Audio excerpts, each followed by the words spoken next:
All right, welcome to Sci-Fi Express Lane. Jeff Carroll, sci-fi writer, filmmaker, comic book creator, all that type of stuff. Sometimes all in the same week or the same day. It's a lot of hats. But today I want to talk about a subject that came around because of a big change in the force. We joke about it, but it's real, and it can have real consequences. And that is Diamond comic book distribution filing for bankruptcy and what that means. And of course, we don't know exactly what bankruptcy means. Bankruptcy doesn't always mean the company is going out of business, because sometimes they do that to get over on their debtors. Sometimes it's an alert. Somebody can buy the company out, and that's what they think is going to happen with Diamond. But more so, because that's just happened like a couple of days ago. But I want to talk about that distribution, in general, and the value of distribution. Because if you don't understand what distribution is, you don't understand how big a deal Diamond filing for bankruptcy is. Okay, so in comic books, just like in books, film, and music, and everything, and even food distribution is vital, right? Without distribution, some people wouldn't sell as much as they do sell. And I mean, even Amazon for books is a form of distribution. It's a way to get the ebooks out there. It's a clearinghouse. They promote catalogs. They have one of the best things about Diamond distribution is their catalog. And for me, when I was getting back into comic books, I was able to look at Diamond and say, all right, these are some of the more trustworthy comic books that are coming out. And I went by that. Was it the only comic books? No. When you would go to comic book stores, my comic books weren't there, and a lot of other people's, but mostly we were one-shots, right? But we weren't all in the comic book store. The comic book catalog. But I say the Diamond catalog was really good, and not just the Diamond catalog, but catalogs in general was really good because it lets you know what series might finish. Because in the last few years, it was like you couldn't even get your book in Diamond unless you had all 3 or 4 issues of the series finished, and that was a goal of creators. And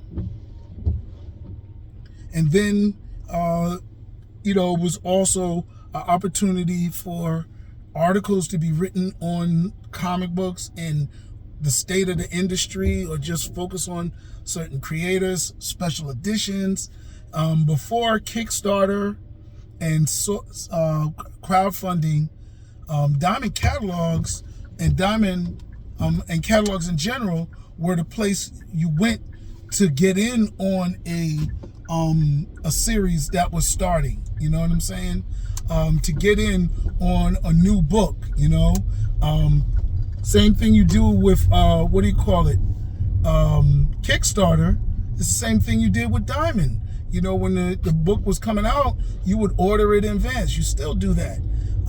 Diamond is not the only catalog. There were catalogs before. Diamond maybe consolidated about 10, 15 years ago. And then it was the premiere for about 10 or 12 years. And then like 2 years ago, DC and Marvel pulled out. And I'm going to say DC went with Simon & Schuster distribution, and Marvel went with Lunar. And I really don't know, but it's not so important. But without Diamond, your Dark Horse, your IDW, your my Red 5, my distributor, and some of these other indie distributors would not, Image Comics, they would not be able to reach the stores. They'd have to set up a distribution partnership of their own. And that may happen. We don't know. I just know, like, for me, distribution is vital, right? To give you an example, in film, we have, of course, distribution that was important in getting the actual films to different theaters. But for a small filmmaker like myself, Blockbuster was a outlet for rental, but for retail, it was ridiculous. Getting into a Walmart meant you broke even. You know, for a low budget film, you could make $100,000 just off of getting 2 copies of your DVD in a Walmart, and that was it. You know, and if it sold out, which was only 2 copies, you didn't even have, they would reorder. You didn't even have to worry about returns. For comic books, shout out to my man Marcus Roberts. He was telling me how it was before Shook and how he had to break into retail stores. Some of these retail stores and comic book stores didn't even want to carry indie comics. It's still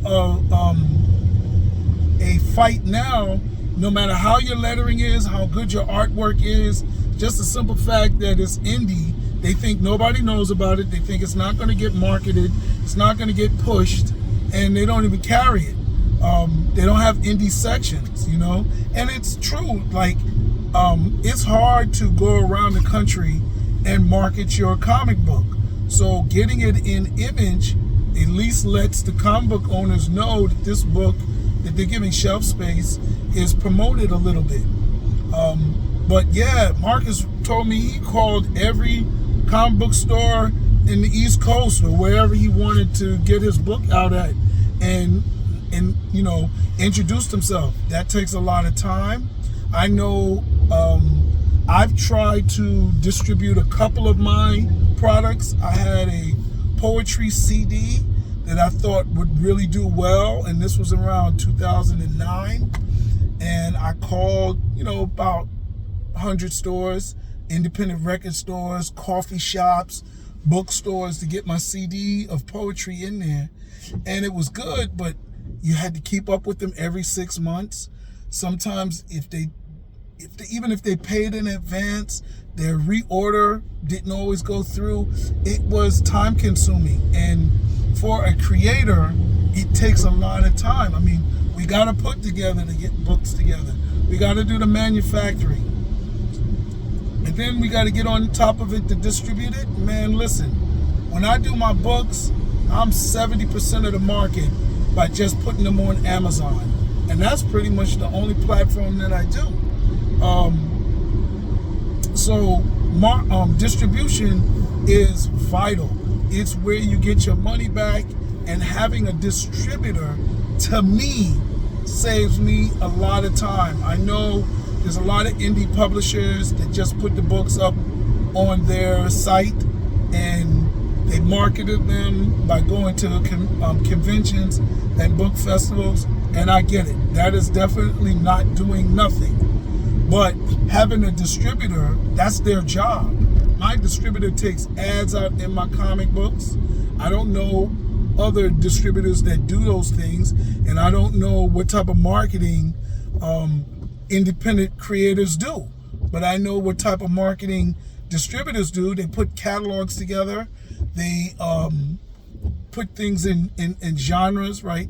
You'll have a group, and that helps consumers. So to me, distribution is vital. I know everybody doesn't have it, and I know it may not make a big deal, but it is, unless you are the Reaperverse, right, who wants to do everything yourself and you're building up a team. If you're just a solo writer, if you're a solo comic book creator, if you are a solo filmmaker, then distribution is the way to go. And it's what you got to do if you don't want to become a distributor. And for me, it's always been a problem because bookstores open and close. And I don't never know all of them. And, you know, you were talking about hitting a release of 80,000 units. I've only done that with my film, Gold Digger Killer, that was out. in Walmart. I did it with Holla If I Kill You, but I didn't do 80,000. I think Holla If I Kill You did 10,000. And Gold Digger Killer didn't do 80,000. Gold Digger Killer did 20,000, and that was still a lot. And I'm telling you, 20,000 comic books are a lot. You got to figure out how to warehouse that. You got to figure out how to send those out. Are you kidding me? So distribution, I don't care what it is. The only other way you can distribute 80,000 units is with streaming platforms where they download your your ebooks or your music or stream your film, right?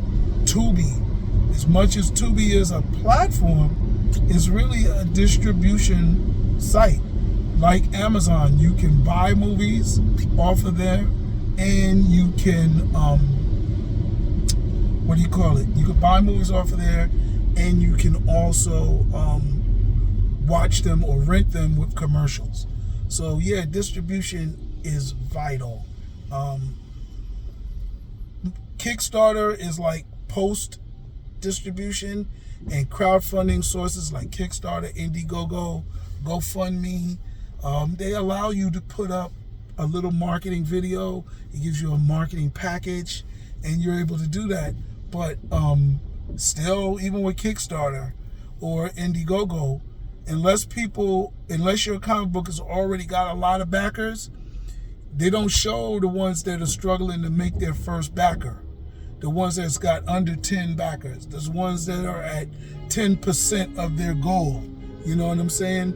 So for those projects, they don't get the trending marketing that Kickstarter offers. You've got to take out ads on social media, Facebook and Instagram. You got to go to conventions and let people know. You have to go to your own circle and your email list and blast it. And that is marketing. So even though you put your marketing plan together, you've got to actually market your Kickstarter or your Indiegogo. And that's it. And after that, you can't sell it after the book comes out. It's done. So with Diamond and these other distributors, they stay live. After the book comes out, stores can still order it, a back order, things like that. They don't have back orders for Kickstarter. Once it meets its goal, that's all of the products that were made. And so if Kickstarter had back orders, then it would mimic a full distribution site. But right now, it's just for pre-orders. And pre-orders are okay, but that's not everything. I don't make my stuff off of pre-order. My goals only off of pre-orders. I cover my bills with pre-orders, but I make my money back and the gravy money after I do the Kickstarter or the project has come out and it's paid for, and I make my money back. Everything else after that is extra. So just wanted to do a little commentary about distribution, what it means to me, and what it could mean for the comic book industry. I think it could be devastating, but I don't think it will be because it's too valuable. Diamond mismanaged their money. And the comic book industry has been restructuring itself. So I guess they didn't, adjust to the time, because Diamond could have done a Kickstarter model, pre-order model online, and allow people to put their pre-orders up and have a self-fulfilled section where you fulfill your orders yourself, just like you have to do in Kickstarter. Diamond don't touch, Kickstarter don't touch your fulfillment. You have to manufacture it and distribute it yourself to your backers. And Diamond could have done something like that, but that I wasn't working on the Diamond team, so I didn't suggest it. But we'll see. I don't think Diamond is the end. I think there will be something. Image. These comic book companies aren't broke. They make money. It ain't just Spider-Man and Superman in stores. these other books sell too. Walking Dead was the #1 comic book, and it is by Image or IDW, one of the independents. But anyway, that's it. Jeff Carroll out. Remember, if you like my commentary, share it. If you don't agree with me, make a comment. And if you want to support me, you can like and subscribe. And, you know, if you just want to get down with the conversation, you can share it. All right? Like, subscribe, share, and comment.